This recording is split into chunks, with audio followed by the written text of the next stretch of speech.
Hello, you're watching Time Warner Cable's Local Edition. This is the Sacramento Report. I'm Jaime Garza, and with me today is Senator Bob Huff. Senator, good to have you here. Great to be here, Jaime. As always, you guys are busy month after month right now trying to hammer out a budget. You have a group of 5 Republicans trying to work out some reforms with the governor here. I guess trying to reach some common ground. Set the stage for us at this point, because everybody is still waiting to find out whether or not any of these proposals will be going to the voters in June. Well, it's hard to say. I mean, the Republicans are basically saying the Democrats have a majority vote for budget now, but they need some Republicans to go up and put this on the ballot. So they said, if you're willing to consider talking about reforming the problems that got us to this point, we might be willing to talk about helping you with that vote.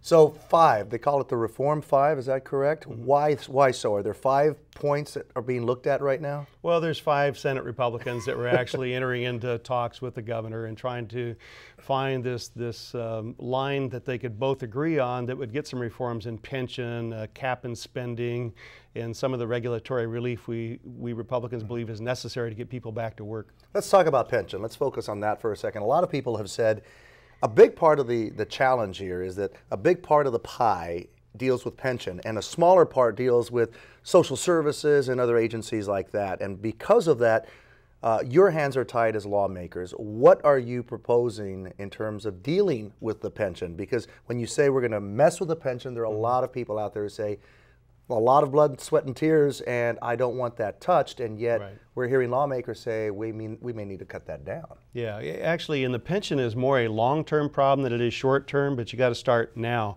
Actuarially, that's over a 20-year frame. We're somewhere at the conservative side of $136 billion underfunded, and on the top side, according to Stanford report, about $500 billion underfunded. That's very significant.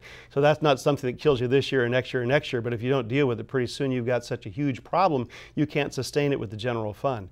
And so that's why they're trying to reform this now. The public pensions that we have developed over the last 30 years have become unsupportable. You absolutely have to reform it, probably on a new hire forward, but there's some thoughts that we actually ought to be looking at some of the folks that are in it right now, either them paying more or less medical benefits in retirement or things like that. I wouldn't want to be in your shoes right now, because there are going to be a lot of upset people with this. Well, there are a lot of upset people, but on the other hand, the people having to pay for this are upset also, because you just can't sustain the level that we have been promising. Pulled in both ways here. Let's talk about regulatory reform. Let's talk a little more about that. We have 12.4% unemployment in the state, second highest in the nation. We believe, the Republicans believe, a lot of this has to do with just the regulation after regulation we have put upon business that they just throw up their hands, they say we're going elsewhere. Or when they're locating between a neighboring state and ourselves, they say California's too difficult to deal with, we will go to Texas. And we've heard that directly from the governor of Texas. Y'all just keep doing what you're doing, we love your businesses.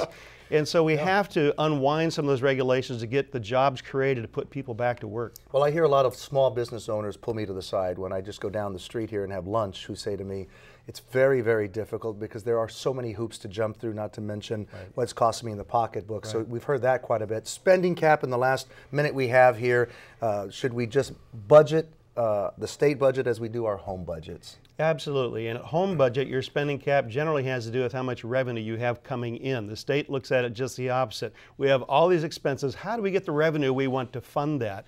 A spending cap forces priorities, and as difficult as that may be to those that are used to just growing government at the rate they want, even within this recession, government has grown by $10 billion in the overall spending. And in the governor's budget, who's projecting out 5 years, it will grow 31% while those tax extensions are in place with no plan to backfill it. We got to throttle back the size of government. Senator Bob Huff, we'll be watching the Reform 5 and see how far we get on that. And then, of course, everybody waiting to find out whether or not we'll be going to the voters to get some of these reforms that the governor wants approved. We want to thank you at home for watching Time Warner Cable's Local Edition today.